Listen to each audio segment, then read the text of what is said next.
अरे दिनाच्या दुःखासाठी खरे तुम्ही चिंतन केले, ते दुःख दैन्य घालविण्या विचार मंथन केले, तमाम बहुजनांच्या हितासाठी काळेचे चंदन केले आणि म्हणूनच छत्रपती शिवाजी महाराज तुम्हाला साऱ्या जगाने वंदन केले, साऱ्या जगाने वंदन केले, साऱ्या जगाने वंदन केले।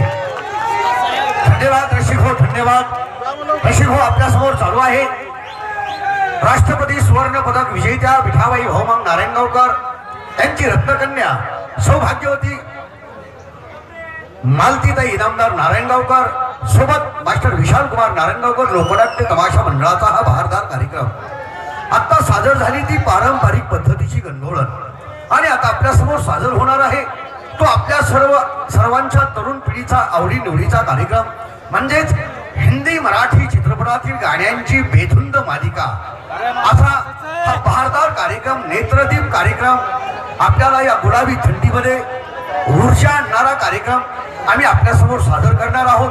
तत्पूर्वी रसिको, मी फक्त आपला 4च मिनिटांचा वेळ घेणार आहे, फक्त 4 मिनिटांचा वेळ आणि तो असा, अरे लाभले आम्हास भाग्य आम्ही बोलतो मराठी, अरे लाभले आम्हास भाग्य आम्ही बोलतो मराठी, झालो खरंच धन्य आम्ही ऐकतो मराठी, धर्म पंथ जात एक जाणतो मराठी, साऱ्या विश्वाची आहे माझ्या माय मराठी, साऱ्या विश्वाची आहे माझ्या माय मराठी।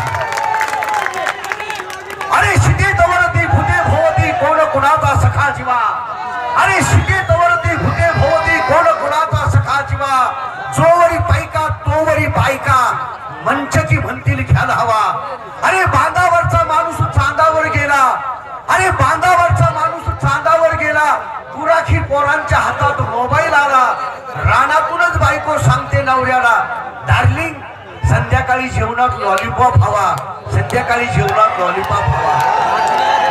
आज या ठिकाणी बसलेल्या माझ्या प्रत्येक मित्राच्या खिशामध्ये 10-10, 15-15 हजार रुपयाचा मोबाईल आहे, त्यामध्ये हजार गाणे आहेत, नाटकं आहेत, पिक्चर आहेत, कुणाकुणाच्या मोबाईल मध्ये तर बीपी असते ना।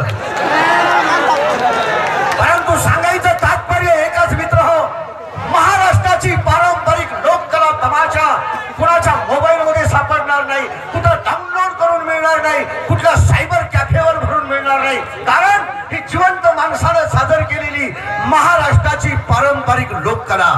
थोडस 50 वर्षाच्या पाठीमागं जा, आपल्या आजोबाला विचारा, वडिलांना विचारा, त्यांना जगण्याची कुणी उणे दिली असेल, त्यांचं मनोरंजन कुणी केलं असेल तर आम्ही तमाशा कलावंतांनी केलंय। आणि आजही तमाशा पाहायला येणारा माणूस एसी रूम मध्ये बसून बिस्लरीचं पाणी पिणारा माणूस कधी तमाशा पाहत नाही, तर तमाशा पाहतो कोण? माझा शेतकरी राजा, माझा बळी राजा, माझा कष्टकरी राजा, जो दिवसभर रानामध्ये राबतो आणि संध्याकाळी तमाशा पाहायला खुर्ची घेऊन येत नाही, जिथं जागा मिळेल तिथं येऊन बसतो। आजही तमाशा पाहायला येणारी पोरं कुणाची? क्लास 1 अधिकाऱ्याची पोरं कधी तमाशा पाहत नाहीत।